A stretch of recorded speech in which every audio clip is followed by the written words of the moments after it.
Pakisara yung pinto. Aircon.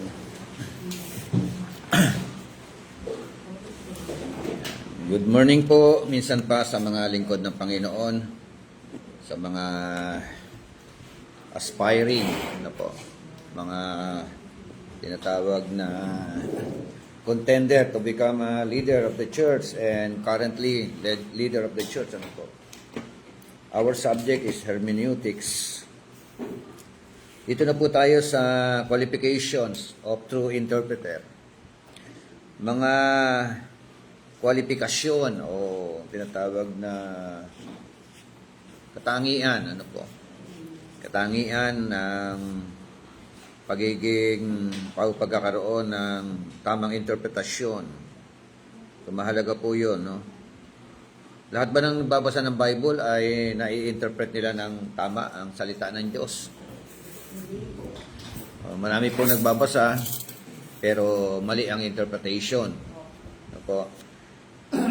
So, sige po, tayo po muna ay manalangin. So, Sister Sally, buksan niyo po sa prayer.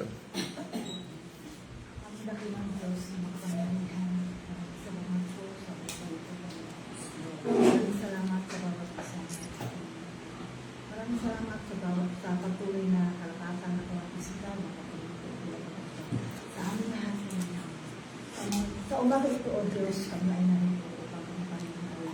Mag-aaral na ninyo na ng Panginoon. Ito po ay pangunahan ng aming siya kasi sino ko. Ito lugar ang patuloy na para sa bawat isa na Yes, Lord. Samahan kami Panginoon, pangunahan kami sa aming Panginoon sa umaga ito. Sa iyo namin Panginoon, pinagkatiwala ang aming gawain. Sa iyo ang isang mataas at patuloy sa pagpapasalamat at tayong pangalan Jesus. Amen. So, meron po 7 qualification. Para ikaw ay masabing interpreter na totoo, 7 po ang pag-usapan po natin. 7 qualifications of true interpreter. Una pong qualification para masabing ikaw po ay talagang interpreter na purong-puro ng salita ng Diyos at tama, hindi yung may tama. Iba po yung may tama. Una, he must be born again. So, you must be born again. Yan po yung mga palatandaan. Sabi nga po ng John chapter 3, verse 3, verse 5, verse 7. Sinagot si Jesus at sa kanya sinabi, katotohanan sinabi ko sa inyo, maliban na ang aaway pinanganak na muli, hindi siya makakakita ng kaharian ng Diyos. Verse 5. Si Jesus katotohanan sinabi ko sa inyo, maliban na ang tao'y pinanganak ng tubig at ng Espiritu, hindi siya makakapasok sa kaharian ng Diyos. Verse 7. Huwag kang magtaka sa ating study, sa iyong kinakailangan na kayo'y binanganak muli. Okay, so yan po ay encounter between Nicodemus and our Lord Jesus Christ. Na ang sabi po mismo ng Panginoong Jesucristo dito po kay Nicodemus o Nicodemo na isang Pariseo, at hindi lamang Pariseo, siya po ay pinuno ng mga Hudyo. He was the ruler of the Jews. Sabi po ng talatang 1, At ang sabi niya sa talatang 2, this man came to Jesus by night and said to him, Rabbi, we know that you have come from God as a teacher, for no one can do these signs that you do unless God is with him. So, sa papuri na ito na narinig ng Panginoon mula kay Nicodemus, na sabi niya, alam po namin, nalalaman po namin kayo guro na galing sa Diyos. So, meron pong guro na padala ni Taning, Meron. Maraming guro na kinatawan ni Taning. Sabi ron kasi nga, kitang-kita namin yung mga senyales, mga palatandaan that you are a teacher or rabbi coming from the Lord, from God. Pero ang sabi ng Panginoon, ito yung kanyang sagot, hindi niya binigyan ng no? Hindi niya sinusugan yung papuri na yon. Ang gusto ni Lord na pag-usapan, si Nicodemo. Di ba? Sabi niya kay Nicodemo, Jesus answered and said to him, Truly, truly, I say to you, unless one is born again, he cannot see the kingdom of God. Amen. Amen. Maliban na ang tao ay panganak na muli, hindi niya makikita ang kaharian ng Diyos. Yan ang sabi niya sa religious people na ito, isang Pariseo. At yung sumunod na sinabi niya, kasi sabi ni Nicodemo, how can a man be born when he is old? He cannot enter a second time into his mother's womb and be born. Yan ang sabi niya, no? Paano ipapanganak na muli ang tao? Papasok ba mauli siya sa tiyan ng kanyang ina at ipapanganak? Ano ba yan? Basura ba yan? Yeah.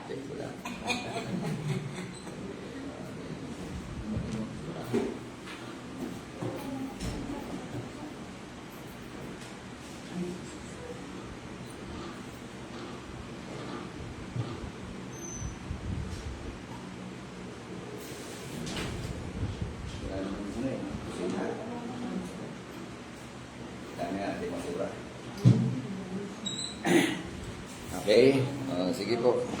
Tuloy ang intermission.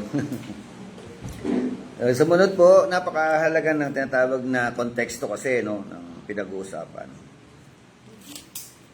At sumagot ang Panginoon, ayon sa kanyang tanong, papasok pa ba siya sa tiyan ng kanyang ina? Sabi ni Kristo, Truly, truly, I say to you, unless one is born of water and the Spirit, he cannot enter into the kingdom of God. So, ang ano dyan yung entering into the kingdom of God Ang una, sabi ni Kristo, seeing the kingdom of God. He cannot see the kingdom of God. Amen. Opo, so yun ang ano. Tapos sinabi pa uli ng Panginoon, that which is born of the flesh is flesh, and that which is born of spirit is spirit. So, sabi ng verse 7, do not be amazed that I said to you, you must be born again. So, ang ipinanganak sa laman ay laman nga. Ang ipinanganak sa espiritu ay espiritu nga. So, ngayon, ang ang issue diyan, paano ipapanganak na muli ang isang tao sa tubig? Dalawang kapanganakan. Ang ipinanganak sa laman, sabi doon, laman. Ang ipinanganak sa espiritu, espiritu nga. So, yung talatang 5 na sabi roon, Truly, truly, I say to you, unless one is born of water and spirit, no, he cannot enter into the kingdom of God. Amen. So, ang unang karanasan, yung kapanganakan sa flesh, water. Yung bang pag ipinanganak ang tao, bago ipanganak, meron mo nang puputok na panubigan. Yan po. Sinagot yun kinlaro ng ating Panginoon. It is all about, yun nga, flesh, no? Birth na tinatawag.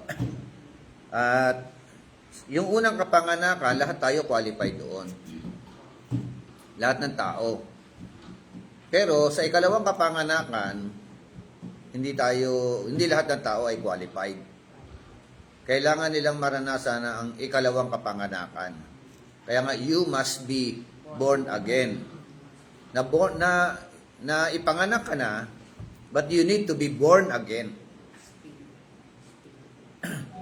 Sa pamamagitan ng espiritu. Spiritual birth. Amen. Opo. Sa kapanganakang katawan o flesh, may dalawang magulang na nagkutsabahan kumbaga sa tatay at nanay para mabuo ang bata. Pagdating naman po sa spiritual na kapanganakan, meron pong ginagamit ang Diyos. Ang una, salita ng Diyos. At pangalawa, si Holy Spirit. No? So, born in the flesh is different from born of the Spirit. Okay. So, basa po, unang Pedro 1:23. Yamang ipinanganak kayo muli, hindi na sa bingit na sisira kundi sa walang kasiraan. Sa pamamagitan ng salita ng Diyos na nabubuhay at namamalagi. Anong instrumento ng Panginoon for us to experience born in the Spirit? Anong instrumento niya? Anong ginamit niya? Word of God. Salita ng Diyos. Amen?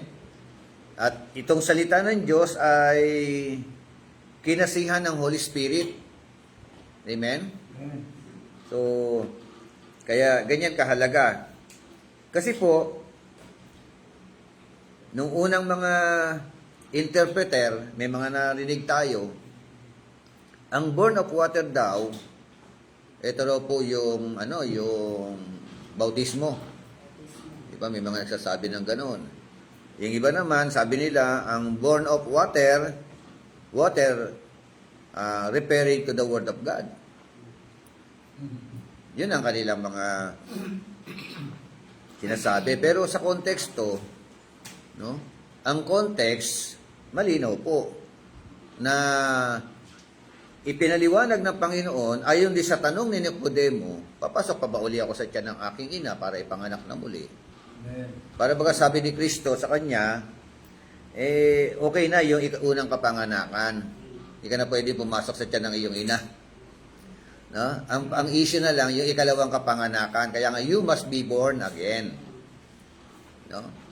Yung spiritual na kapanganakan ng tao. So, when we become a Christian, yun na po ang starting point na tayo po ay naging anak ng Diyos. Amen? Ipinanganak na muli. At lahat tayo, ginamit ang salita ng Diyos. Di ba? Nakapakinig kayo na salita ng Diyos. Amen. Tapos gumalaw si Holy Spirit. Gumalaw ang Holy Spirit nung makapakinig po tayo na salita ng Diyos. So, pag hindi ka born again, mahirap pa kang ma-interpret ang salita ng Diyos. Pag walang Espiritu sa iyo ng Diyos, mahirap pong interpret properly. Kasi merong ibang Espiritu na sumasanib sa iyo. Di ba ba? Amen. Okay, so, ibig sabihin, sa unang qualification, pasado na tayo. Sino rito mga born again na ba kayo? Ayan, di ba? Hindi naman po, yung born again, hindi po pasado yan, di ba? Kasi si Lord naman ang gumagawa ng Amen. Yung puso natin yung pagkatakot na alam mo ng kasalanan, hindi mo na magawa kasi may pagtakot Yes. ka sa Panginoon. Okay, so, pasado tayo sa unang qualification. Amen. Kaya kailangan na lang natin talagang basahin ang salita ng Diyos. Ang problema kasi, qualified tayo, pero hindi naman tayo nagbabasa ng Bible. Tama ba? Yes. Paano natin maintindihan ang salita ng Diyos? Puro Facebook. Di ba? Pero yun nga, tama yung sinabi nyo. Pero pagdating sa cellphone, maga pa lang, yan na kagad ang binubuksan. Tinitignan niya mga messages ng mga mga loved ones natin or everything, di ba? Hindi pa naman. Pero yung letter ni Lord, Buti no? pa noon, basic ko lang cellphone magbukip. Nakapag-focus. Oo nga eh. Makapag-focus ka. Yan nakakalungkot eh. Pag cellphone, kaya natin bilhan eh. Bilhin kahit medyo mahal. Kahit medyo mahal. Pero pagka Bible, gusto generic. Generic, okay na. Bibili bang ano to, yung gano'n. Di ba? Kahit sa tayo magpunta, may cellphone tayo, pero pag yung Bible, wala. Di ba? May Bible pa kayong dala. Di ba? Kailangan may ano eh. Pangalawa, pasado na tayo dyan sa una. He must have a sincere and hunger for the Word of God. Yun. Dapat meron ka tinatawag na sinseridad at uhaw sa salita ng Diyos. Di ba? Sabi nga po ng Psalms 119 verse 47, At ako'y maaalil sa iyong mga utos na aking iniibig. Okay. Ano raw ano niya? Naaaning sa kanyang utos? Eh, yung mga Christian, mayroon ba mga nagbabasa ng Bible na aaning? Meron po kayo na ano? Yan ba nababaliw? Parang mayroon Yung yata. mga tawag ng Oo. yung unbeliever sa amin, bishop, mga baliw, mga bonad. Oh, yun, tawag ano. Oo, kasi yung mga ginagawa natin, hindi nila nanunawaan talaga. Meron din po kasi ako Tulad yan, nakita. Yung asawa ng bishop, lagi ako dito, di ba may gawain natin. Ano, lagpas ka na sa langit, baka mabalong pa na dyan sa mga unbelievers. Ayun na, pray na lang for them, ano.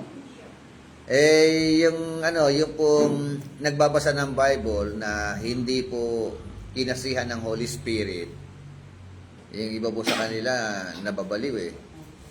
Di ba? Kasi meron ako nakita, base sa basa ng Bible, mali-mali ang interpretation niya. Later on, meron na po siyang mga sinasabit sa kanyang katawan, yung mga lata-lata. No, yung mga lata-lata, mga basura. Sinasabi niya sa katawan, tapos naging ermitanyo na siya. Tapos sumisigaw siya sa kalsada, magbalik loob na kayo sa Panginoon. Malapit na dumating si Lord. Hindi mo rin alam, ginagamit ni Lord. Ayun nga. Ayun nga eh. Baliw-baliw. Ano kaya, ano? Awa ng Diyos. Wala na, nag-report na kay Lord. Ano na, Oo. bishop na matay na. Opo. So, may mga ganun ano. Yung iba naman, kababasa ng Bible, mali ang interpretation. Sabi ko nga sa inyo, naikumpara na si David kay Jesus Christ eh. Si Kristo daw, si Christ yun, sa lumang tipan. Si David daw yun. O, kita mo na. O, hindi alam ang hermeneutics. Diba? Yung proper interpretation ng Word of God. Okay. Sabi po na Jeremiah 15:16. Tayo po. Sige po, pakibasa. Ang iyong mga salita ay nangagsumpungan at aking kinain at ang iyong mga salita saganan akin ay katuwaan at kadalakan sa aking puso sapagkat ako'y tinawag sa iyong pangalan o Panginoon Diyos ng mga hukbo. Wow, o, di ba? Ang ganda ng trato ni Jeremiah, no? Sabi niya ang iyong mga salita ay aking nasumpungan, no? At ito ay aking kinain. Oh. Kita niyo, pag hindi na naman maayos ang interpretation diyan, ano? No? Oh. Nung masumpungan daw ang salita, anong ginawa? At ito ay aking kinain. Di ba? O, tapos sabi doon, at ang salita mo ay naging daan para ako ay magkaroon ng kagalakan. Di ba? Ligaya sa puso. No? Dahil nang tinawag kita, no? For I have been called by your name. Naging cause, ano? Hindi na naging cause ng pagtawag kay Lord. Yung salita ng Diyos. Kasi makikilala mo ang Panginoon eh. Yung tunay na Diyos. Amen. Amen? So, sa Bible po yun, hindi sa Quran. Diba? Amen. Basahin ang Bible, makikilala mo ang Panginoon, at magiging daan para tawagin mo ang tunay na Diyos, yung Lord of Hosts. Yes. Amen? Amen? So, merong figurative speech dyan, hindi kinakain ng literal. Baka mamaya magpunit-punit kayo ng Bible, talata. Saka nyo isubo, gawin nyo kapsula. Di ba? May mga ganun, yung mga hindi nung araw. Oo. Oo. Hindi, ginawa nila, pinunit talaga. Halimbawa, nakita nila, may sakit. Tapos, 1 Peter 2:24, Isaiah 53, ako. Pinunit talaga, ginunting. Saka pinulupot. Saka ininom. Di, ginawa pang, mali ang interpretasyon, di ba? So, so, mali po yung nabawasan na yung Nawala po yung verse na yun. your words were found and I ate them. So how can you found the words of God or finding the word of God? Siyempre, bubuksan mo ang Bible. Amen? Amen. Pag hindi ka nagbukas ng Bible, hindi mo matatagpuan yan. Amen? Okay? O, pasado? Meron ba kayong sincere and hunger for the Word of God? If you have a sincere desire and hunger for the Word of God, you are qualified to become an interpreter or true interpreter. Pangatlo po, he must have an attitude of humility. Yun, kapakumbabaan. Santiago 1:21. Kaya't iniwalay ninyo ang lahat sa karumihan at ang pagapaw ng kasalanan at tanggapin ninyo na may kaamuan ang salitang itinanim na makapagliligtas sa inyong mga kaluluwa. Oh, makapagliligtas sa inyong kaluluwa, di ba? So, sabi roon, therefore, putting aside all filthiness and that remains of wickedness. So, sa Tagalog, sabi roon katapus-tapusan, ang hamon ko sa inyo, iset aside ninyo, tanggalin ninyo. Lahat ng mga dapat mga tanggalin? Yung mga filthiness. No? At saka yung mga natitirang mga wickedness. May natitira pala, no? Tama ba? Tanggal na ba lahat? Meron pa, no? Meron pang mga remaining. Are you with me? Di ba? May mga remaining pa eh. Yun, may mga natitira pa diyan. Kaya yung mga natitira iset aside na, putting aside daw, delete na raw, 'di ba? I-delete yung mga bagay na 'yon. At sa pamamagitan daw po ng kapakumbabaan, no? Tanggapin ang salita ng Diyos na naitanim sa ating mga puso. Amen. In humility, receive the word implanted. Amen? So, every time na makikinig kayo na salita ng Diyos, mayroong seed na i-implant. Amen? Anong dapat ng mga attitude natin dito sa mga word na ito, sa seed na ito? Receive the word in humility. Amen? Pag hindi mo yan tinanggap na may kapakumbabaan, hindi ka makikinabang diyan. Kasi iba nakakapakinig na salita ng Diyos, ayaw tanggapin eh. Kumukontra. Diba? Nagagalit pa nga pagka nakakarinig ng patama raw sa kanya. Diba?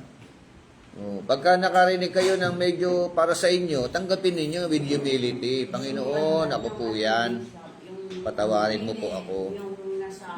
Tinatanggap ko po, no? Mahina ako diyan. Ganun lang eh. Palakasin mo po ako diyan. Diba? Yun, ganun po ang pagtanggap sa Word of God. Hindi yung kumukontra ka pa. Diba? Hindi ka mapapagpala pag meron kang ganung klaseng attitude. Amen? So, kasi nga, yun palang salita ng Diyos, it can able to save our soul. Yung Word of God. The Lord our God used His words, no? His very word for you and for me and for us, of course, to save our soul. Amen? So, yan po ang napakahalaga. Okay, pang-apat na tayo.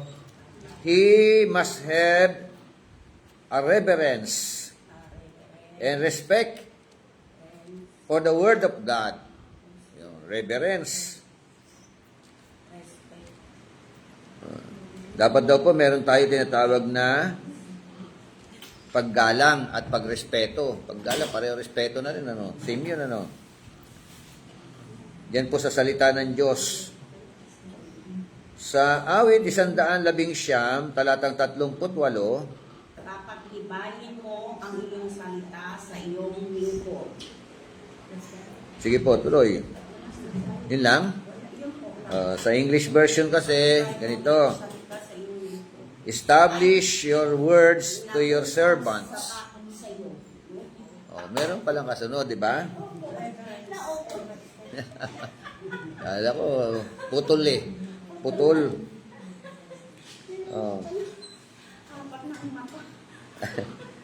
Ulitin ko, sabi sa English version, establish your words to your servant as that which produces reverence for you. Amen? Pagka na-establish ang Word of God sa bawat isa sa atin, na itatag, na ilagay sa puso natin ang kanyang mga salita, saan po ito hahantong? It produces reverence for you. It leads for you, for us, no? Na magkaroon ng pitagan. Yun, pitagan, ano? Sa Diyos. Ganyan po kahalaga. Okay, so, panglima, he must accept a total inspiration of the Scripture. Accept. So, sabi ng 2 Timothy 3:16, Ang lahat ng mga nasulatan na pinaksiyan ng Diyos ay mapapakinabangan din naman sa pagtuturo, sa pagsasala, sa pagsasaway, sa ikatututo na nasa katuwiran. Amen? So, ayan po yung mga talata. 2 Timothy 3:16, Romans 10:8 and 17, Hebrew chapter 4 verse 2. Na sabi nga, all scripture is inspired by God and profitable for teaching. Ano pa? For reproof, for correction, for training in righteousness, so that the man of God may be adequate, equipped for every good work. Amen. So, kaya napakahalaga po ng Word of God. Ito po yung batayan ng ating pananampalataya. Ito po ay merong inspiration ng Lord. Amen. No? Merong inspired by God. At dahil inspired by God, magagamit natin ito sa pagtuturo. Pagsansala, di ba? Pag-akay sa matuwid na pamumuhay. No? Dami pong mga purpose niyaan. At sabi ng Hebrew chapter 4 verse 2, for indeed we have had goodness preached to us, just as they also, but the word they heard did not profit them, because it was not united by faith in those who heard. No? Tagalog nga po, for 2 ng Hebrew. Sapagkat tunay na tayo ay pinangaralan ng mabubuting balita. Hmm. Gaya rin naman nila.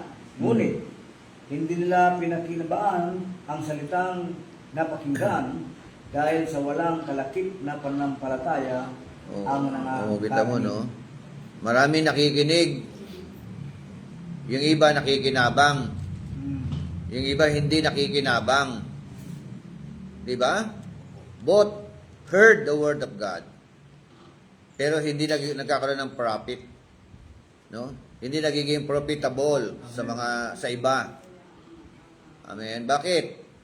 Kasi nga walang kalakip na paniniwala, pananampalataya. Ang nakikinabang lang, matapos makinig, naniwala, sumampalataya. Amen? So, yan po yung sinasabi po ng Biblia o ng salita ng ating Panginoon. Kaya sa atin, basta share lang tayo ng Word of God. Problema na nila kung hindi sila maniwala. Diba? Pag hindi naniwala, walang pakinabang sa kanila. Pero pag naniwala, nanampalataya, sabi nga ng 1:21, may kakayahan ito na magligtas ng kaluluwa. No? Sabi, which is able to save your soul. Amen? So, at pang-anim, he must depend on the Holy Spirit. Oh. Depend on the Holy Spirit. Ibig sabihin, dumepende kay Holy Spirit. Yan po. Sumalalay, sumandal sa galaw at kilos ng Holy Spirit. Amen? Kasi po, nandiyan ang Holy Spirit na nagpapaalala sa atin, nagbibigay ng kalinawan, ng kanya po mga salita. So, ganyan kahalaga ang dependency na tinatawag. Not dependency on your own, di ba?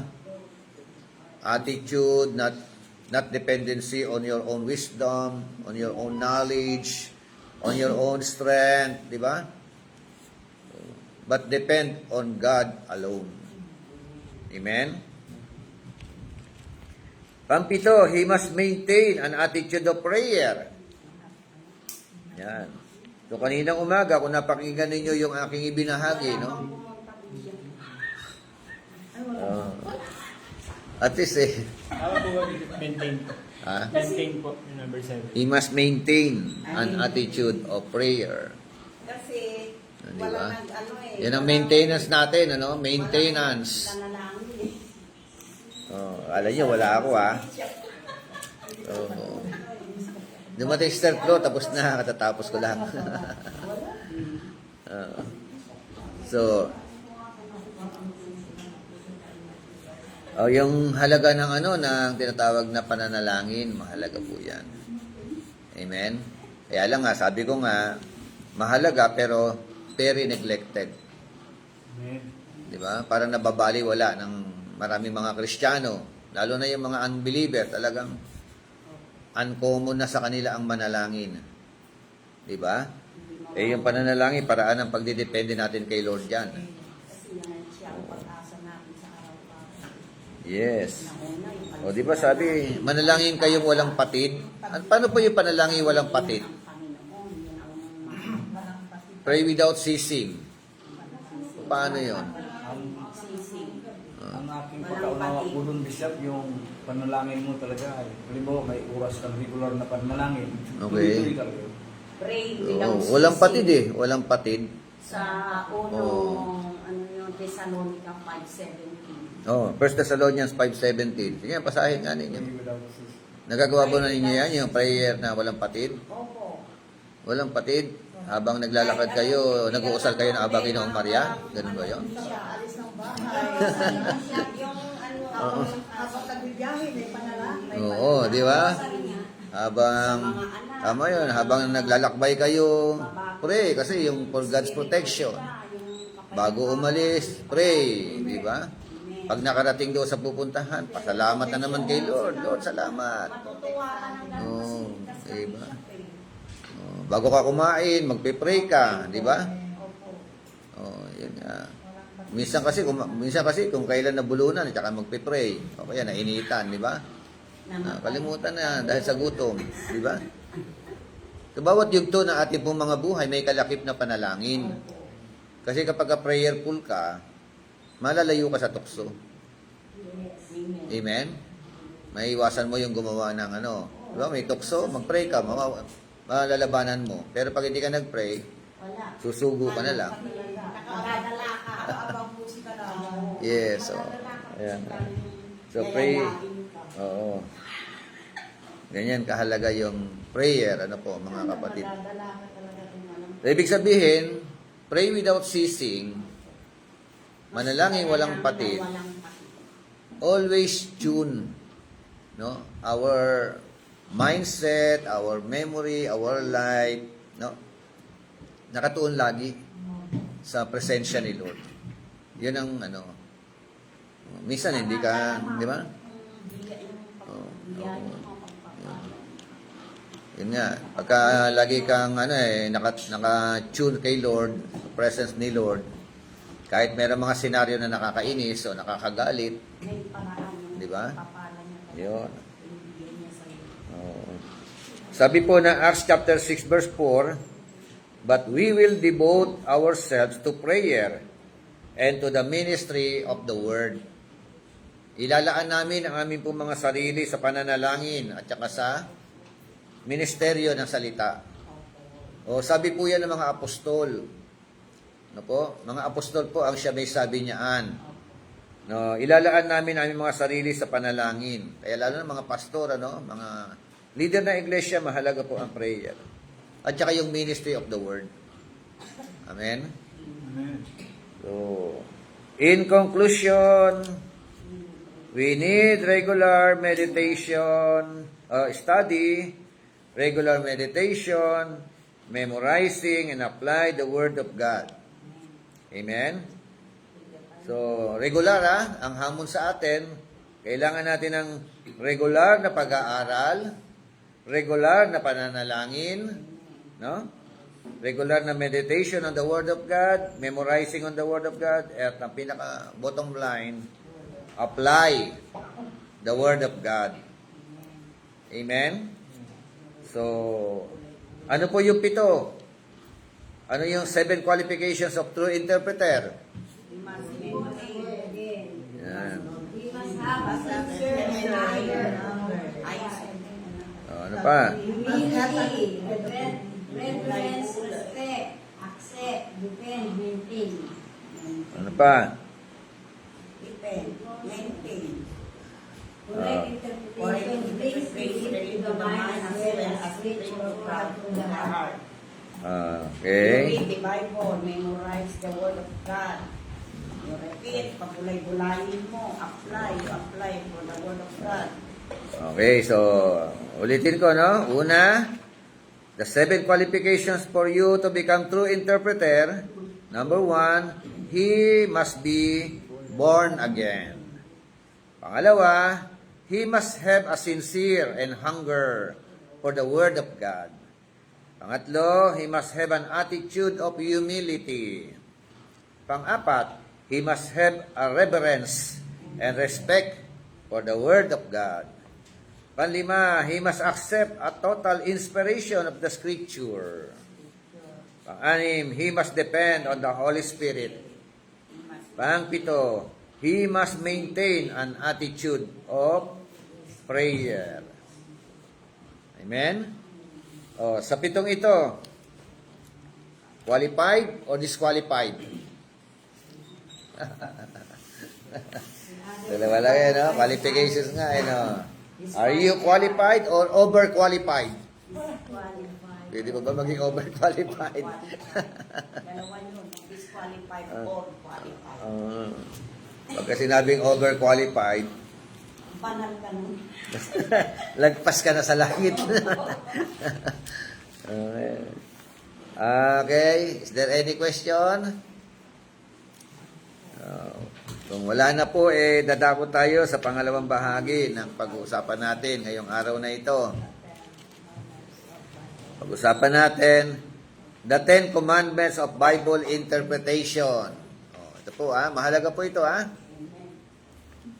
10 utos para ma-interpret po natin properly ang Word of God. The 10 Commandments. Okay? Ang unang utos na dapat po natin isaalang-alang. Number 1, you shall uphold the authority of God's Word. Uphold. U-P-H-O-L-D. Uphold. Okay? Ibig sabihin, yakapin natin. No? Tanggapin natin, kilalanin natin. No? Yung autoridad ng salita ng Diyos. Pag hindi mo kinilala ang autoridad ng salita ng Diyos, wala mangyayari sa buhay mo dyan. Amen? Kasi po tayo po mga Kristiyano, ang pinakabatayan ng ating pananampalataya ay walang iba kundi ang salita ng Diyos. No? Ang Biblia po, hindi Quran. Tama ba? Amen. So, hindi po katikisim na ginagamit ng mga Roman Catholic. Diba? Hindi po yung Watchtower. Anong gumagamit? Sino may gumagamit ng Watchtower? Seventh-day Adventist? Hindi po Book of Moroni. Ginagamit po ng Mormons, no? Ay, hindi po pasugo. Lalo na, di ba? Na yan naman po ang pinabatayan naman po ng mga iglesia ni Cristo. Di ba? So, sa atin po, ang batayan po natin ay walang iba kundi ang salita ng Diyos. Pagka hiwalay sa salita ng Diyos, lihis sa salita ng Diyos, ano man yan, doktrina man yan, tradition man yan, kultura man yan, diba? Doktrina man yan, everything Hindi po natin yan paniniwalaan. Bakit? Sabi po ng Bible, John 8:32, and you will know the truth, and the truth, referring to the Word of God, shall set you free. Amen? Malalaman ninyo ang katotohanan at ang katotohanan na ito ang siya magpapalaya sa inyo. Amen? So, bakit kailangan natin i-uphold yung autoridad na salita ng Diyos? Because it is God's Word. Our study of the Scripture is one with care and reverence. O, di ba? Care and reverence. Because it is God's Word, we must listen and obey. And to uphold the authority of God's Word means we acknowledge the supremacy of the Bible over and against the doctrine and against the experiences, no matter how revered and seemingly irrefutable they are. Amen? Upholding the Word of God. Di po ba? So, ayun po. Basa nga po Genesis 1:3. Genesis 1:3.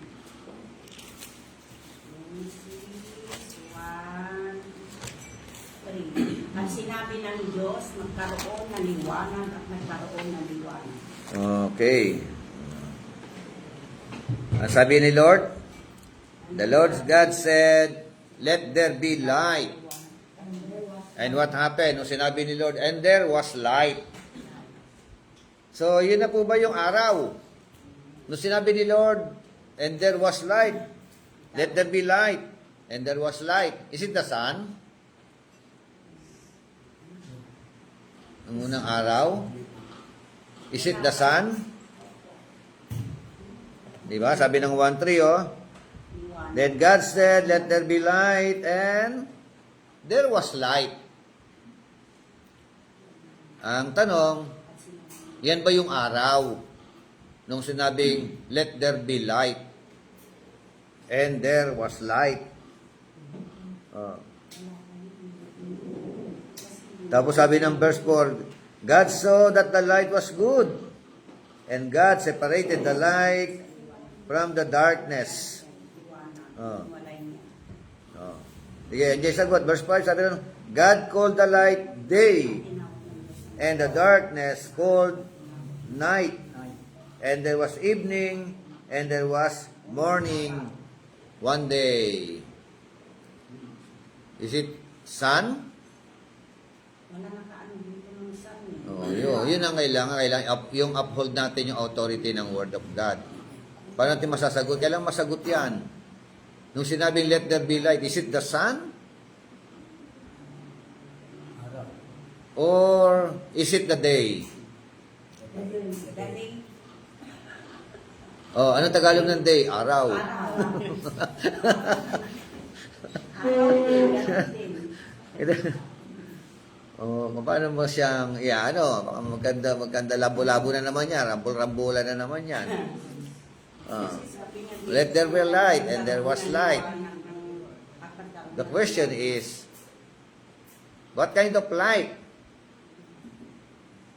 Is it the sun? If it is not the sun, Liwanag lang. liwanag lang. Sun. Kasi sabi ng verse 2, 1-2, and the earth was formless and void, and darkness was over the surface of the deep. Oh, darkness was over the surface of the deep. Meaning to say, in the beginning, yun nga, Dilim. ang earth daw, formless, at punong-puno ng kadiliman, walang kaliwanagan, walang liwanag. Walang liwanag. Madilim talaga. Di ba? Kaya sabi ni Lord, let there be light. Magkaroon ng liwanag. Oh, di ba? Ibig sabihin, nung sinabing let there be light, light na yun. Liwanag yun. At sabi nung, hinati niya, sineparate niya. Yung liwanag sa dilim. Yung liwanag tinawag niyang araw. Sa English, day, not sun. Di ba? Day, but not the sun. At yung gabi, tinawag niyang, yung madilim, na natiling kadiliman, tinawag niyang night. Night. Di ba? Oh. Yun ang yun ang pagkakahati. Night and day. So, ngayon po, kung hindi siya sun, no? Day siya, araw siya, kailan create ng Diyos ang araw ayon sa creation account? Dito po, tingnan natin kung kailan talagang partikular na nilikha ng Diyos ang ang araw. On the third day. Kailan nagsimula ang third day? Anong verse? Back to our Bible. Genesis 1, 1, 2, 3. 1, 3? Third day? On the third day.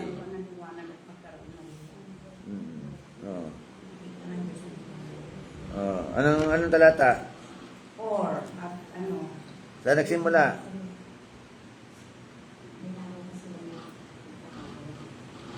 Yung yung unang araw, yun nyo from verse 1 hanggang verse 6, verse 5, tama? Tama, verse 5? At tinawag na yun. Tapos yung sumunod na araw, from verse 6 hanggang verse 8, the second day, tama? Check ninyo, tama? Second day. Verse 6 hanggang meron siya nilikha dyan Tapos verse 9 hanggang 13, yun ang third day pala, no? 9 to 13. Sa ika-apat na araw, 6 to from verse 14 hanggang 19. Sa ika-apat na araw, doon kasama ang mga ang mga lights sabi ron. Taas natin pa sa verse 14. Then God said, "Let there be lights in the expanse of the heavens to separate the day from the night, and let them be for signs and for seasons, and for days and years. And let them be for lights in the expanse of the heavens to give light on the earth." And it was so. Verse 16, God made the two great lights, the greater light to govern the day, and the lesser light to govern the night. He made the stars also. Sa fourth day pa pala ginawa ang araw Di ba? Yung sun. Di ba?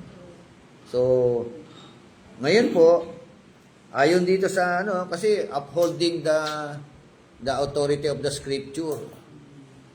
Ayon sa science, meron daw pong mga stars na mas malaki kaysa sa moon. Totoo ba 'yon? Biblical speaking, dalawa lang po ang great lights. Sabi ng Bible. Di ba sabi? Uli, God made the two great lights. Ano yung two great lights na ito? The sun and the moon. These are the two great lights. Yung stars, hindi siya ganong kalakihan. Tama?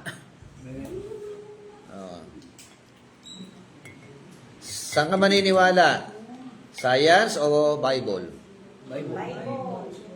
Pag nag-aaral ka, science, in school. Yes. Pero pag sa spiritual, sa Bible. Sa science, lalo na sa yung theory ni Darwin.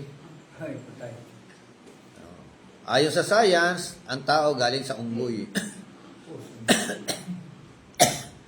Tingnan mo katabi mo, mukha bang unggoy? Iba-ibang gandang iba-ibang mukha. Sa Bible, Bible talaga ni sige. Espiritu. Hindi tayo unggoy. Hindi tayo galing sa unggoy. Amen. Maaaring yung iba mukhang unggoy. Mukha lang. Hindi ka ba mukhang unggoy? Meron yung nakikita mo sa mga Facebook, di ba? Yung bata kay Jess. Oo nga, di ba? Yung bata na inaalagaan ng nanay.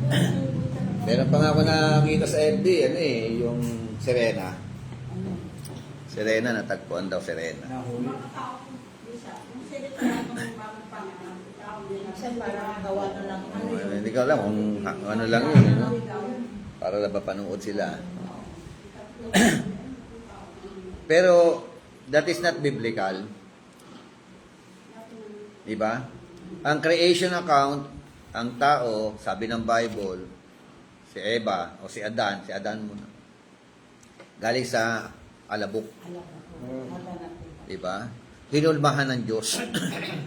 Ginamit ang kamay ng Diyos para hulmahin ang tao. Kita niyo yung very special yung tao. Sa lahat ng created ng God, lahat doon, sabi nila, let there be. And it was so. Let there be, let there be, let there be. Ganun lang sinasabi niya, magkaroon, tubuan ng mga dahon ng lupa, ng mga pananim ng lupa. And it was so. Sumusunod. Diba? Pagdating sa tao, special eh. Ginamit ni Lord ang kanyang kamay para hulmahin ang tao. Amen. Amen? Let us make man. No? No? Kaplano. Diba? Let us make man. Hulmahin natin ang tao. Gawin natin ang tao.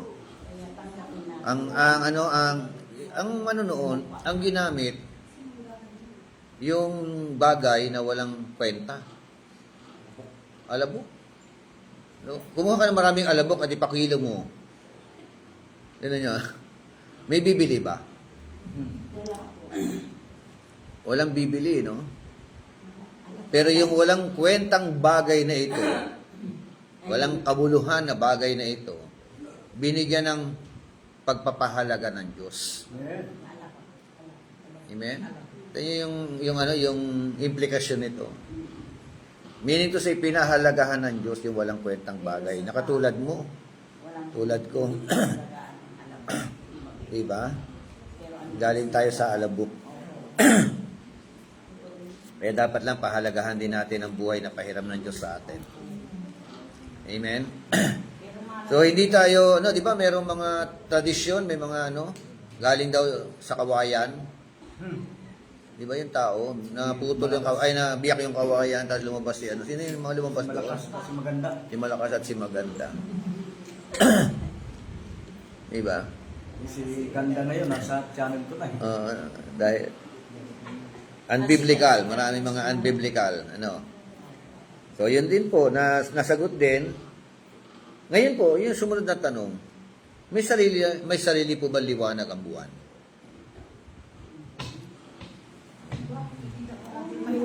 O humihingi lang siya ng liwanag kay araw?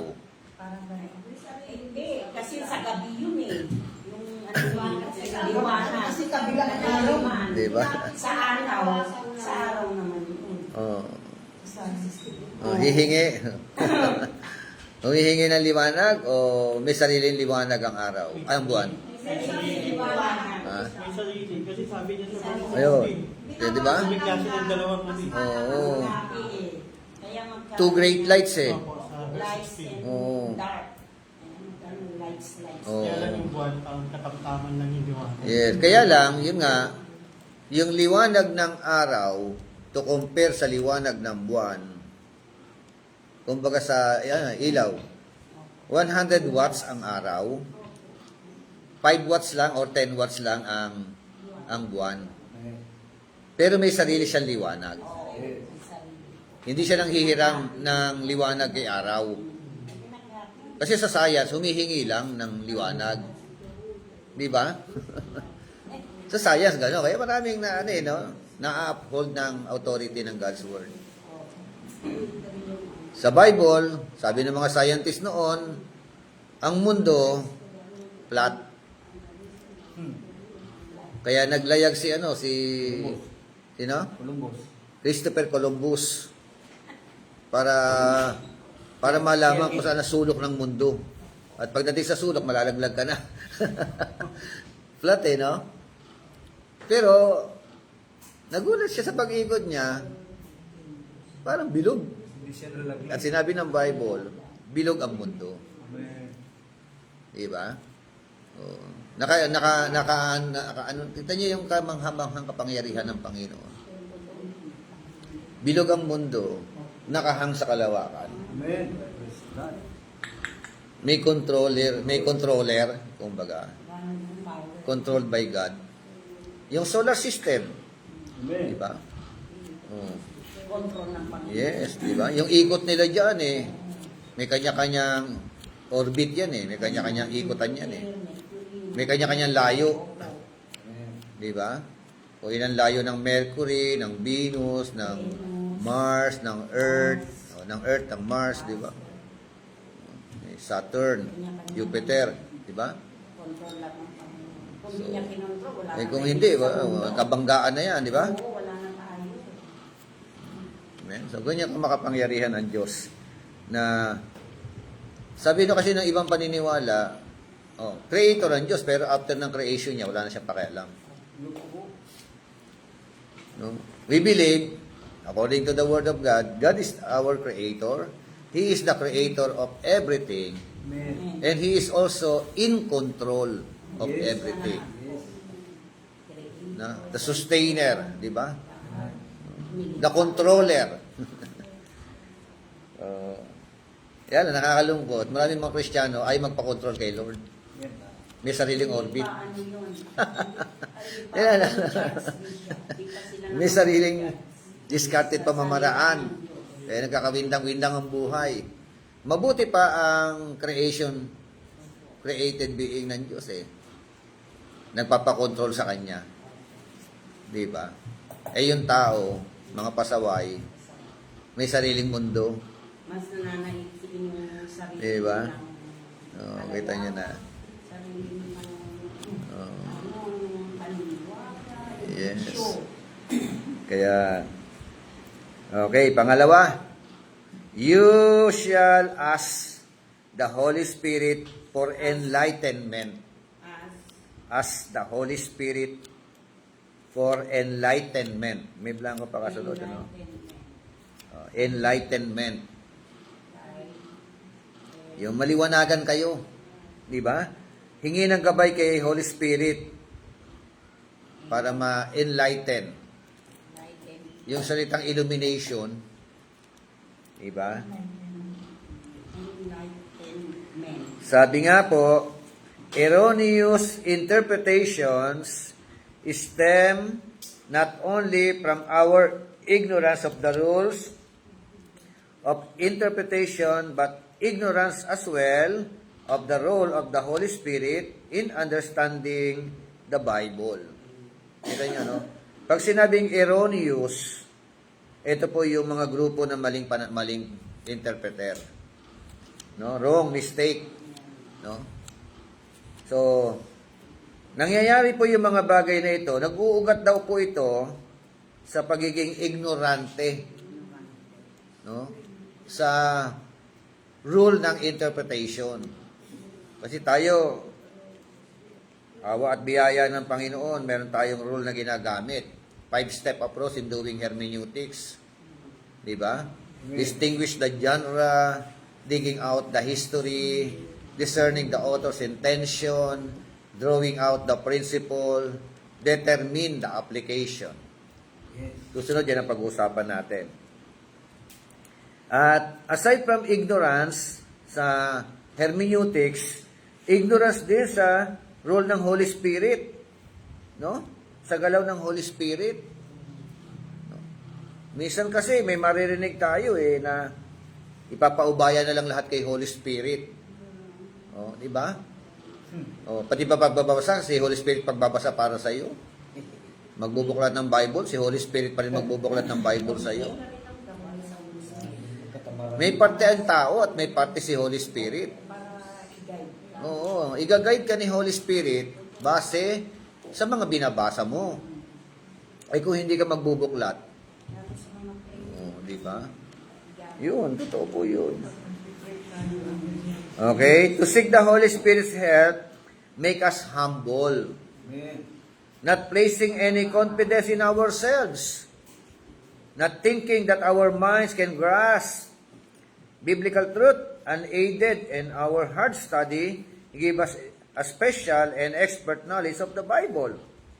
Oh. Yung seeking ng guidance ni Holy Spirit, tinutulungan tayo na maging mapagpakumbaba. Amen? Humility ang tinuturo sa atin. Hindi natin inilalagay ating mga sarili na overconfidence tayo. Sobrang tiwala sa ating mga sarili.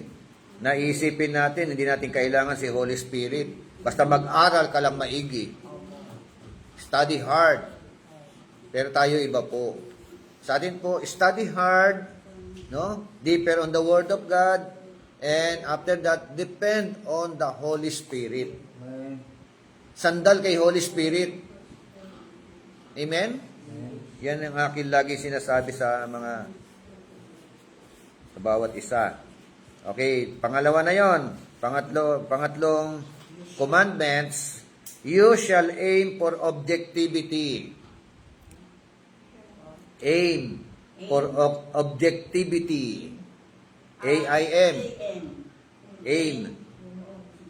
Dapat may objectives ka. Objectivity.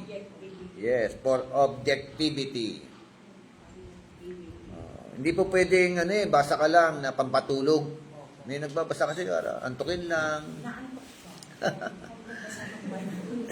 Dapat may objectives ka talaga. May layunin ka. Ayaw niya nga pagpasahin. Yun nga eh. Nakakaano. Okay, sabi nga, to aim for objectivity means we deal with the text without letting our pre-understanding, that is our assumptions, our experiences, our feelings, and even church traditions influence or distort our understanding of a given passage. Ibig daw sabihin, pagka meron kang objectives, hindi mo raw po hahayaan na ang laman ng utak mo, di ba? O yung mga presumptions mo, yung mga karanasan mo, ang siyang ipipilit mong interpretasyon ng mga talata. Amen. Amen? So, kasi meron tayo mga pre-understanding na mali pala. Yung laman ng utak natin, di ba? O yung narinig natin dati, na ituro sa atin, nakala natin tama, yung pala may tama. May tama pa rin yung ituro sa'yo. Di ba? Oo nga eh. Wrong interpretation pala. So, may mga ganyan po. Halimbawa, Philippians 4:13. Ano sabi ng Philippians 4:13? I can do all things through Christ who strengthens me. Magagawa ko ang lahat ng bagay dahil sa lakas na kaloob sa akin ni Kristo. Lahat ng bagay. Magagawa mo ba lahat ng bagay? Lahat eh. I can do all things. Kung nandiyan naman si Lord, magagawa mo lahat. Dahil sa lakas na kaloob sa akin ni Kristo. Magagawa mo lahat. Ano nga po yung lahat ng bagay? Ibig sabihin, pwede kang tumawid sa alambre? Hindi naman. Lahat eh. Kabubuti mo. Lahat ng bagay. O pwede pa umakyat sa bundok. Sa alambre. Kaya mo umakyat sa Mount Everest? Opo. Siyempre, pahinga yan. Yun ang ipagawa sa inyo. Kakayanin ko yun. Kaysa lang sa alambre. May umakyat doon na namatayan, di ba? May nabalita, May tali. Ang lakas-lakas pa niya, di ba? Mahal. Tama sa Kinapos, di ba? pinapos yung oxygen. Hindi kaya dala-dala niya yung talata na I can do all things? Hindi kaya ba? Kahit kamatayan ko na siya po sa aking paggawain nun, na gagawin nyo sa Everest. Ayan. Kaya niyong magpunta ng pagudpod?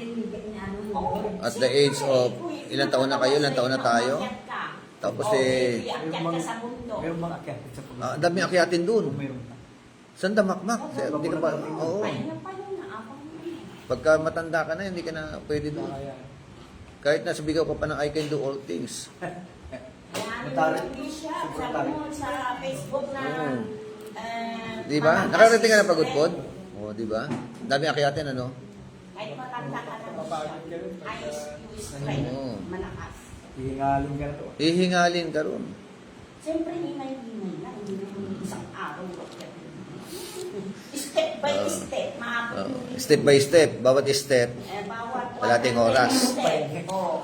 Ay, ano naman. 100 step. 100. Oh, di malaki mo yun. So, kaya mo ba lang uminom ng lason na hindi ka mamamatay?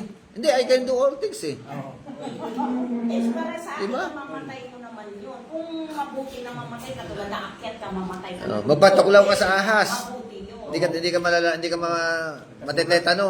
Oh, yun, yung pwede.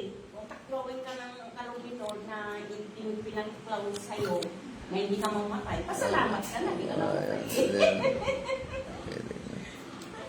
Pero yung background po ng I can do all things, hindi, it is not preparing for you to become Superman or Superwoman.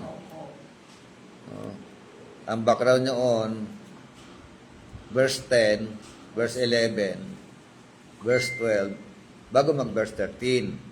Tingnan niyo yan, nakasulat doon. Philippians 4:10.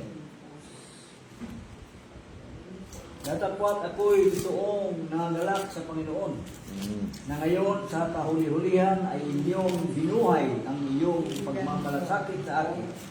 Na dito'y katotohanan na nagkaroon kayo ng malasakit, ngunit kayo'y nagkukulang sa mabuting pagkakataon. Hindi sa sinasabi ko ang tungkol sa kailangan, sapagkat aking natutuhan ang masiyahan sa anumang kalagayang aking kinauunan. Marunong akong magpakababa at marunong naman akong magpakasagana. Sa bawat bagay at sa lahat ng bagay ay natutuhan ko ang lihim maging sa kabusugan at maging sa kagutuman at maging sa kasaganaan at maging sa kasalatan. Oh, Hanggang 14 po. 13. 13. Lahat ng bagay ay aking magagawa doon sa nagpapalakas sa akin. Oh. What does all means? Lahat ng bagay.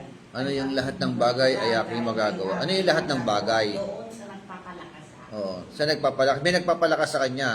Si Christ ang nagpapalakas sa kanya. Amen. Ang tanong, ano ang mga bagay na nagagawa niya o magagawa niya? Ha? Hayag ng salita ng Diyos na di ba yung kanay niya, yun siya, nagagawa niya bonus, parang si ito, nagagawa siya Oh. Ano pa? Yung lahat ng bagay. Lahat ng ayon sa Panginoon. Okay? Utos na sa utos. Halimbawa, yung pag-church, lagi. Kailangan magampanan po ang pag-attend. Okay? Iba naman yun. Oh, lahat yan. Tama naman, pero ano yung pinakatumbok na lahat ng bagay na magagawa ni Pablo? Ha? lahat ng magagawa ni Pablo, gawa ng di ba dati siya na inauusog na sa Christ. Tapos nung inausap na patakbo na, in-reverse niya parang lahat ng ginagawa na patungkol kay Christ. Di ba rin sa mga tayo sa Oh. ano-ano Christ. Oh, tingnan nyo, ang sagot nandiyan dyan sa ano. Okay, tingnan nyo verse 12 particular. Verse 12. Verse 12, marunong akong makababa at marunong naman akong makakasama ng pagsasagana sa bawat bagay at sa lahat ng bagay ay natutuhan ko ang hilig maging sa kabusugan at maging sa kagutuman at maging sa kasaganaan at maging sa kasalatan. Oh, ano yung magagawa niya? Kaya marunong siya Ha? kaya niya po yun. Kaya yan Marunong siyang Kaya niya pag-iisin ang lahat. Kaya niya. na lahat ng bagay na Kaya niya po, Isang nga lahat na Oh. maging sa bago mag 13, merong 12, may 11. May 11. Na sinasagot ang tanong na I can do all things. All things means, stated in verse 12, sabi po diyan, I know how to get along with humble means. Di ba? And I also know how to live in prosperity. No? Di ba? Alam niya, adjustable siya. Just a word. Di ba? So, kung maikli ang kumot, kaya niya mamaluktot. Amen. Di ba? Yes. Pagka masagana ang buhay, kaya niya mamuhay ng may kasaganaan. Oh. At ang sabi, in any and every circumstances, I have learned the secret of being filled and going hungry. In every circumstances. Diba? Sa kahirapan at sa kasaganahan. Diba? Both of having abundance and suffering need. Oh. Amen? So, kaya sabi niya, I can do all things through Him who strengthens me. Kahit naghihirap, no? Kaya kong labanan yan, kaya kong harapin yung kahirapan na yan. Yes. Diba? At syempre, sa kasaganaan, mas lalo kung kayang, no? Mabuhay na may kasaganaan. Diba? So, yun po yung sinasabing all things. Hindi siya apektado ng kahirapan. Hindi yung uminom Hindi ng siya laso. apektado ng kawalan. Amen. Diba? Hindi po yung pag-inom ng lason. At pagpatuka. Kasi I can do all things eh. Hindi po pwede, hindi yung akit ka sa third floor o fourth floor tapos Tatalon. sisigaw ka doon, I am a Christian! And then talon. Pagbaba, pagbagsak, St. Peter sa Salvador. St. Peter na mag-aabang sa'yo. Pero pag may Diba? pagtuto sa'yo na akyat ka sa Everest, di siya Oo. halimbawa, ibinigay sa'yo yun sa panaginip na eto, ganito, gawin mo ito, Oo. na akyat ka sa mundo, aakyat ka. Yo, Kasi pwede naman. Oh, pwede naman. Extra strength ni Lord. Huwag lang yung Pero merong mapaalam-alam. practical na dapat natin sa alang-alang. Alam, di ba? Amen. Alam nga, akit ka pa ng Mount Everest, tapos 70 anyos ka na. Eh baka, tapos yun, nasa kalagitnaan, hingal kabayo ka na, doon ka na, wala namang emergency doon. Wala. Wala namang ambulansya doon. Kailangan ng helicopter. Di ba? Di babaon ka na lang doon, Dahil sa wala mamamatay. Pilipinong nakaakyat na nung mga... Oh, di ba may namatay nga? Meron pa lang ba? Oh. Sa Kaya, makisig na bata. Bata yun, dating atlet eh. So yung point dito, no, kailangan nyo ma-interpret Amen. ng tama kung ano yung tinutukoy ng author. Kasi ang tendency sa atin, I can do all things. No? Meron tayong sariling palagay. Amen. May sarili tayong haka-haka at kuro-kuro. Pero ang gusto kong mangyari, matumbok ninyo kung ano ang tinutukoy ng author. Swak. That he can do all things. Amen. Paul can do all things. Diba? For richer and for poorer. Yes. Parang gano'n eh, no? Amen. Diba? Okay. Klaro na. Amen. Like for example, another one, Philippians 4:19. Ano sabi Philippians 4:19? And my God shall supply all your needs. Oh. Si Pablo na naman ang nagsasabi niyan. Di ba? Kanino yung sinasabi? sa atin. Sa atin na naman. Sa atin na naman.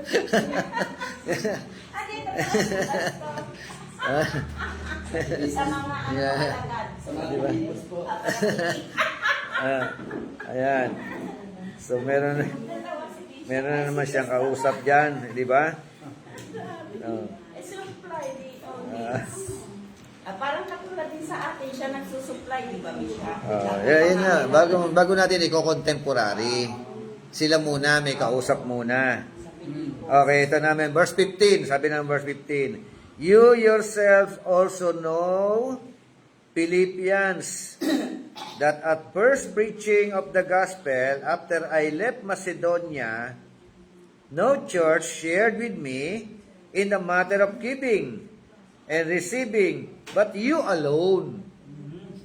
Oh, kita nyo, meron siyang tinatawag na commendation. But you alone. Referring to church ng Philippi or Philippian. Diba? Philippians, sabi roon, ano? Tapos sa verse 16, for even in Thessalonica, you sent a gift more than once for my needs. Oh. Maging nung ako ay nasa Thessalonica, nagpadala kayo ng ayuda. Aba? You sent a gift. Na hindi lamang isang beses. Maraming beses. O, tingnan nyo, no? Tapos sabi na 8:17, not that I seek the gift itself, but I seek for the profit, which is increases to your account. O, tingnan nyo yung sabi niya, no? Hindi yung regalo ninyo Pero alam niyo po ba, sabi roon ang aking sinisipat, yung pakinabang ninyo sa pagre-regalo ninyo sa akin. Bunga. Parang gano'n no? May profit pala yung nagre-regalo ka doon sa man of God. Amen. Amen?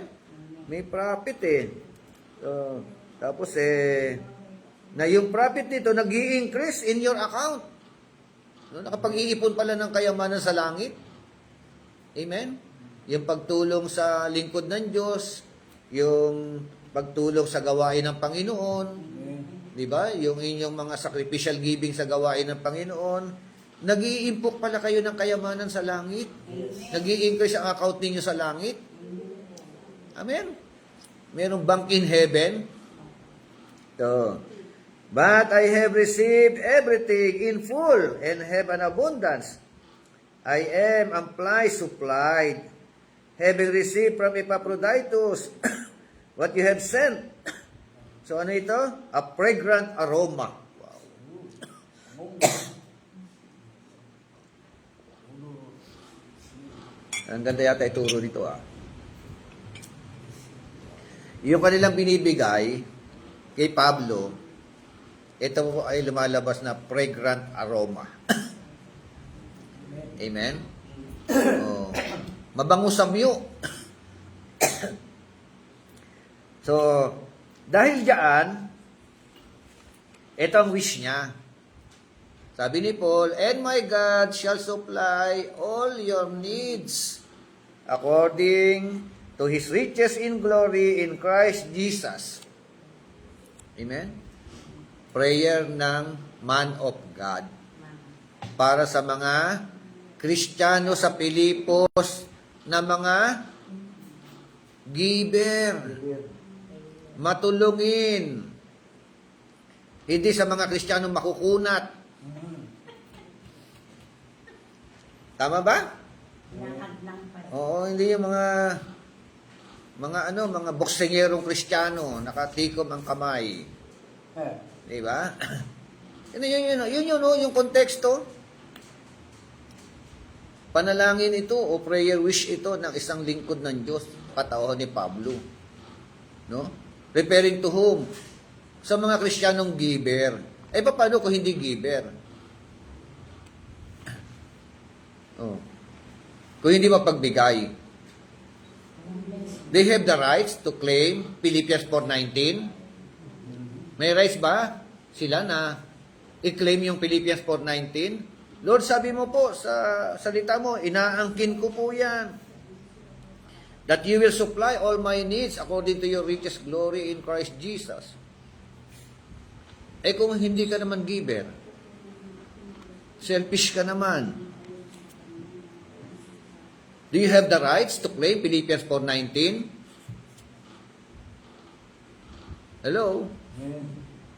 You don't have the right to claim Philippians 4:19 kung ikaw ay kunachi. Tama ba? Kasi yung sarili mo lang. Ang merong karapatan to claim Philippians 4:19 yung mga Kristiyano na bukas palad, no? magbigay sa gawain ng Panginoon. Amen po ba? Amen. So, yun po yung sinasabi ng Bible. Hindi ako. Di ba? So,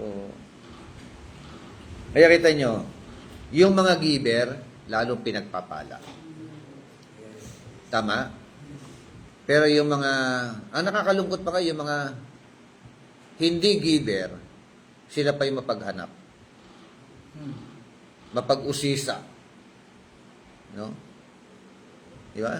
Hindi na nga nagbibigay. Nakunat na nga sa pagbibigay. Hindi nag-verify.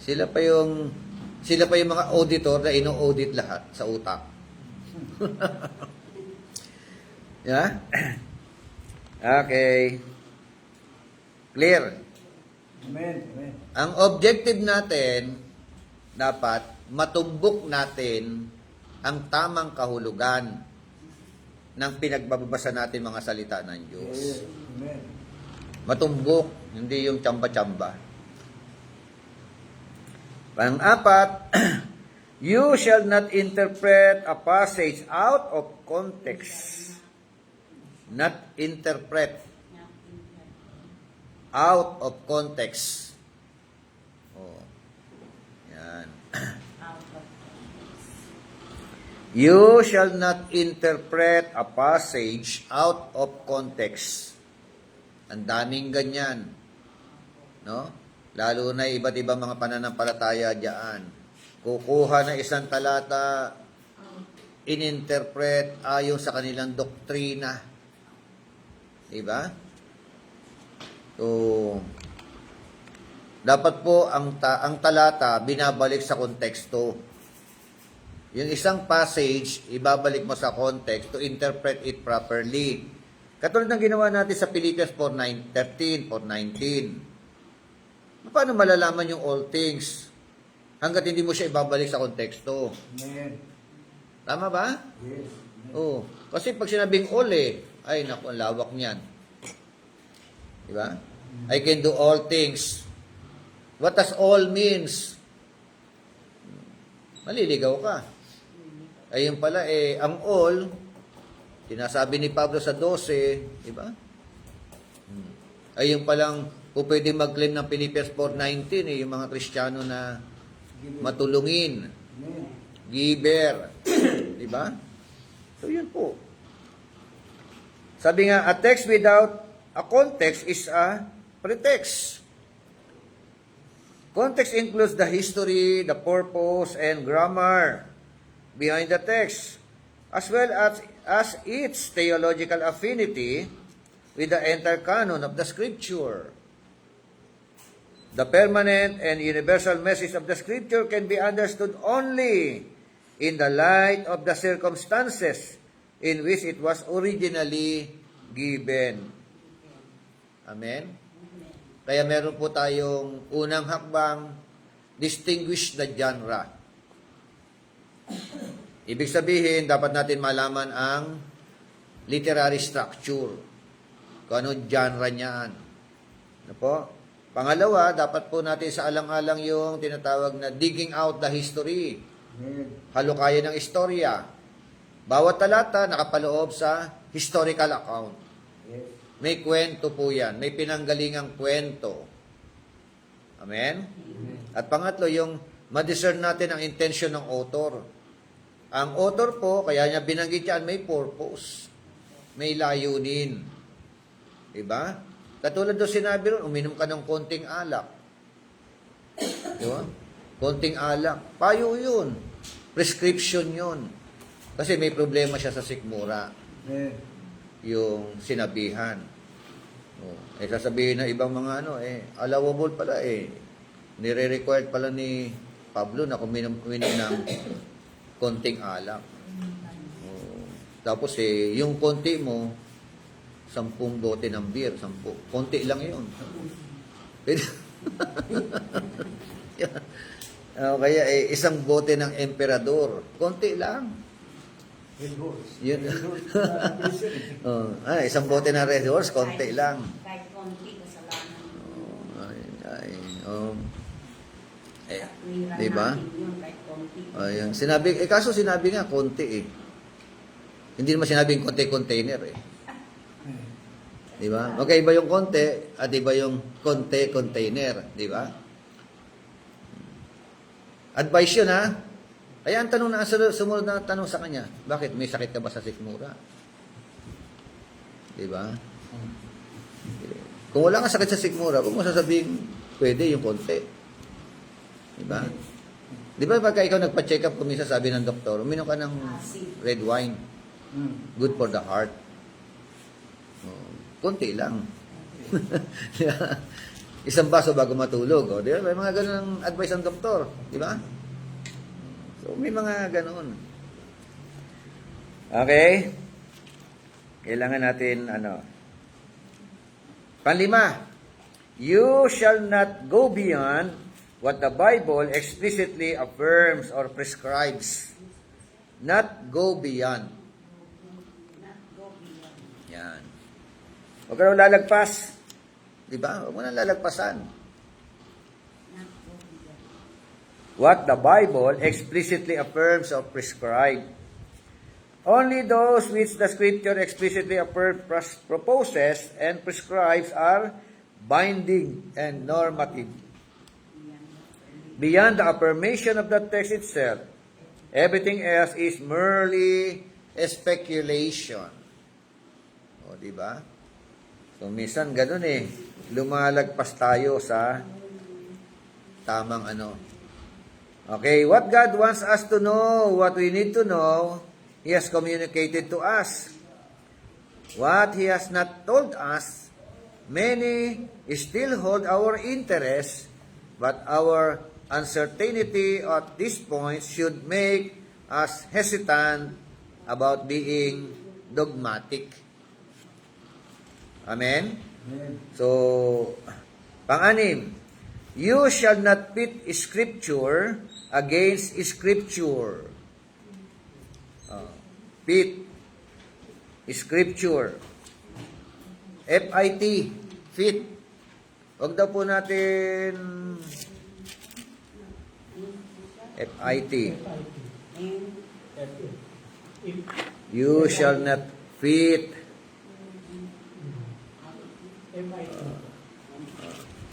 Huwag daw paglabanin, Kasi po, sabi nga, when apparent opposite texts are encountered in the Bible, never pit them against each other.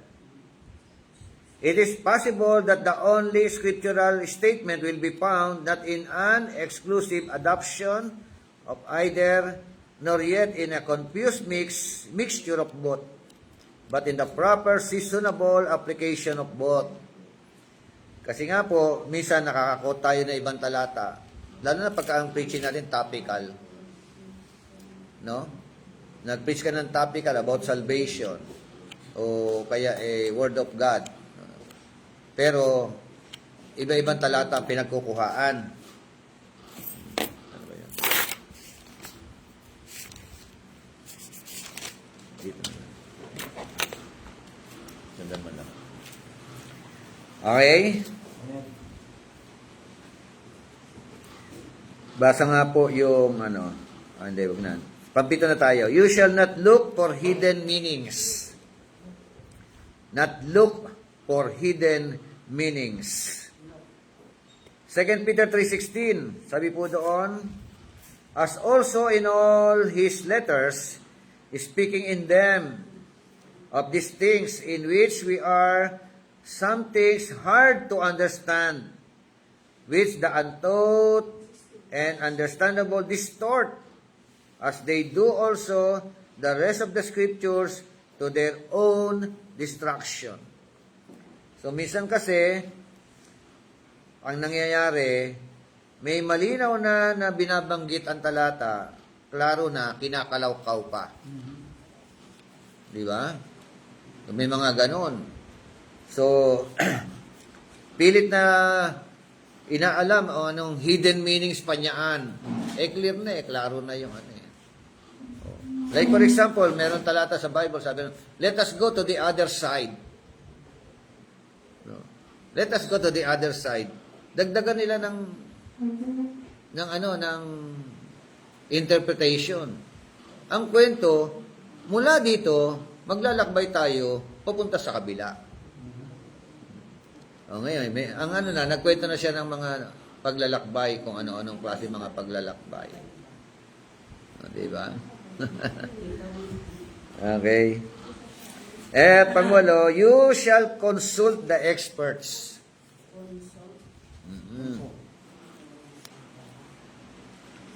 Pagka medyo mahirap na yung mga talata, kailangan natin magtanong. Amen. Di ba? Magtanong ka din. O paano mo i-explain?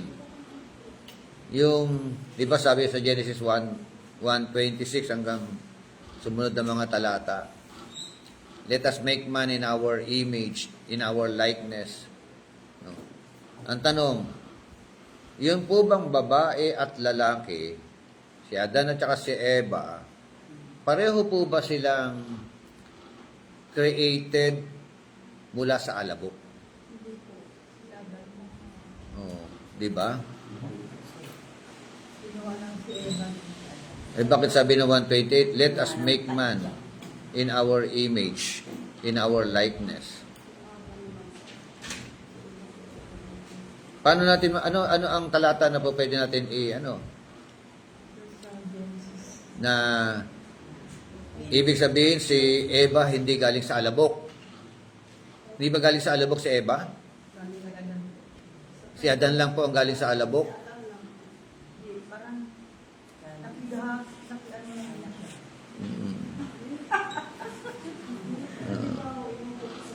Si Eva, hugot sa tadyang.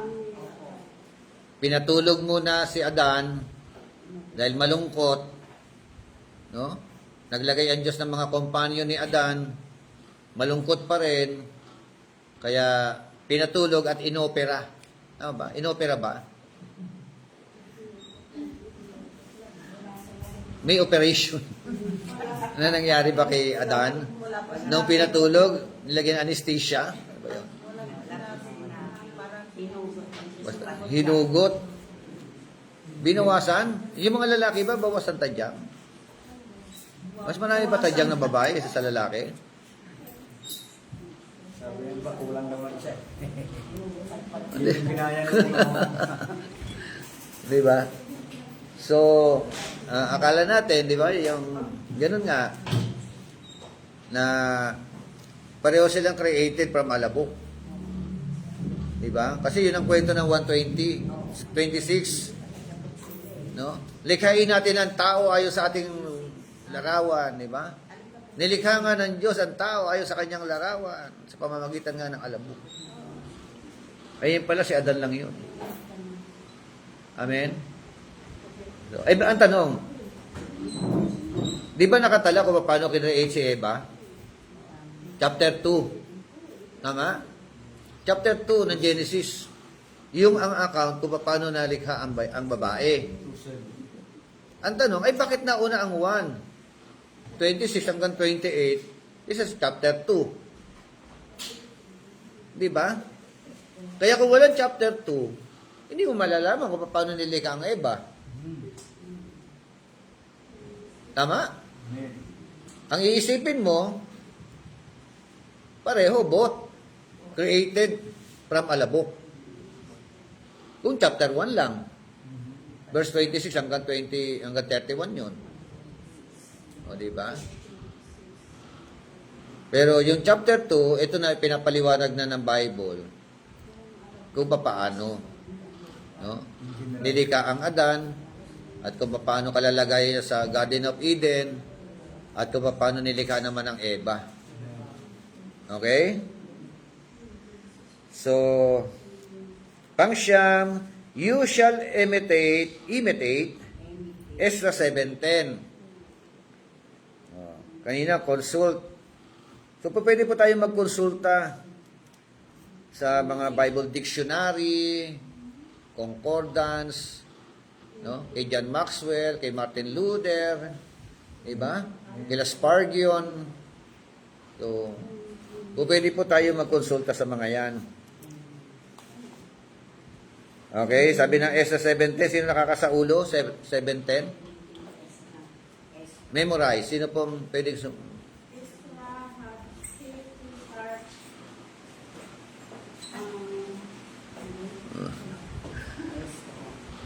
For Ezra had prepared his heart to study the law of the Lord and to practice it and to teach all his statutes and ordinances in Israel.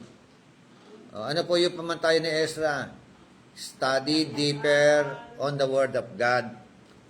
After study, practicing on the Word of God. No? At pagkatapos noon, you have the right to preach or teach. If you are not practicing the Word of God, you don't have the right to preach properly, no? Or teach the Word of God. Para ka lang batingaw na umaalingaw-ngaw dyan. Amen?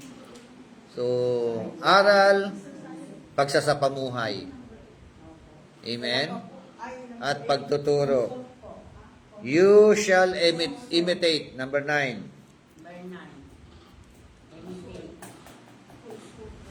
At pangsampo, you shall not give up hermeneutics to interpret properly.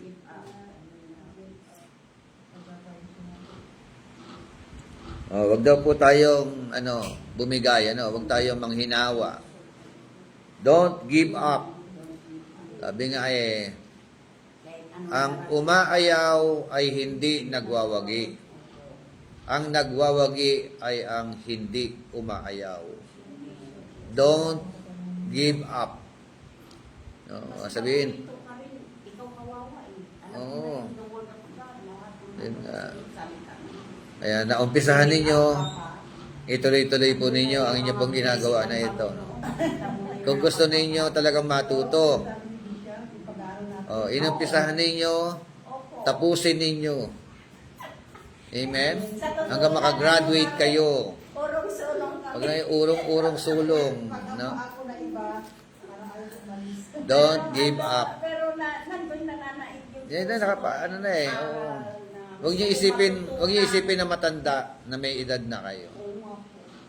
Actually, si Moises po, ginamit po siya mightily ng Panginoon sa mga huling yugto ng kanyang buhay at the age of 80. No? Mula 81 hanggang 120. Di ba? Oh. Ako, malayo ako pa. Oo. Oo. Walang tumatanda sa pag-aaral, lalo na salita ng Diyos. Matanda ka na, gusto mo pa mag-aral. Oo. Hindi ka Di ba? pwede magpastora. Ayun na. Ang mahirap kung tumatanda kang paurong. Hindi po ba? May tawag nila sa akin, Oo. pastor. Habang tumatanda, lalong lumalalim tayo sa Word of God. Sa salita ng Diyos. Gusto mo yung Amen? interpret, preach the word of God. Yes, di ba? Opo, ang sarap. Oo. Sarap pa, Sabi nga quitters don't win and winners don't quit. Amen? The discipline of interpretation is indeed not easy. Yet our perseverance pay off. When we ensure salvation both for ourselves and our hearers. Amen? Yung disiplina raw po ng interpretation, yung pag-i-interpret, hindi po ito madali. No? It is not easy, but you need to persevere. Ang susi, perseverance. Amen? Darating ang panahon, unti-unti maging malinaw sa inyo. Unti-unti ninyo makukuha ang technique. Ganun lang pala ginagawa ni Bishop. Yun lang pala yung paraan ng pag-i-interpret properly. Pati yung pangangaral, tuturo ko sa inyo. Amen? Amen. How to preach the Word of God. No? No? With boldness. No? With anointing by the grace of God. Yun po yung ano. Amen? Amen. So, sabi mo sa katabi mo, don't give up. Huwag kang magplano. No? Ang planuhin mo, diba? Pag inumpisahan mo, tapusin mo. Amen? Sabi po na,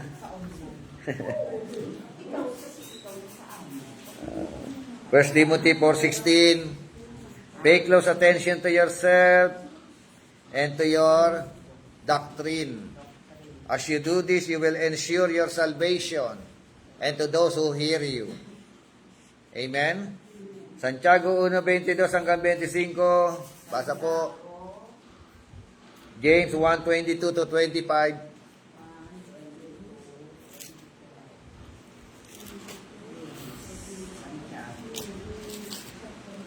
Natapwat maging tagatupad kayo ng salita. At huwag tagapakinig lamang na inyong dinadaya ang inyong sarili. Sapagkat kung ang sino man ay tagapakinig ng salita at hindi tagatupad, ay katulad siya ng isang tao na tinitignan ang kanyang talagang mukha sa salamin. Amen. Sabi doon, but 1:22, but prove yourselves doers of the word, and not merely hearers who delude themselves.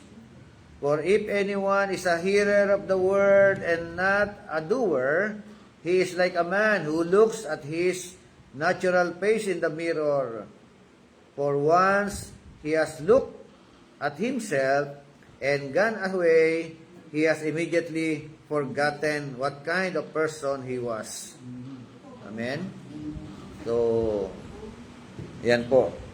Hindi lang daw po tayo tagatupad. Ang mga nakikinig at hindi tumutupad, mandaraya. Liar. Diba? Pero yung mga nakikinig at tumutupad, ay katulad siya ng kumarap sa salamin, nakita niya yung muta niya, yung puwing niya o everything. Tinatanggal niya. Nagbabago. So, yan po, 10 utos. The 10 Commandments of Bible interpretation. Number 1, you shall uphold the authority of God's Word.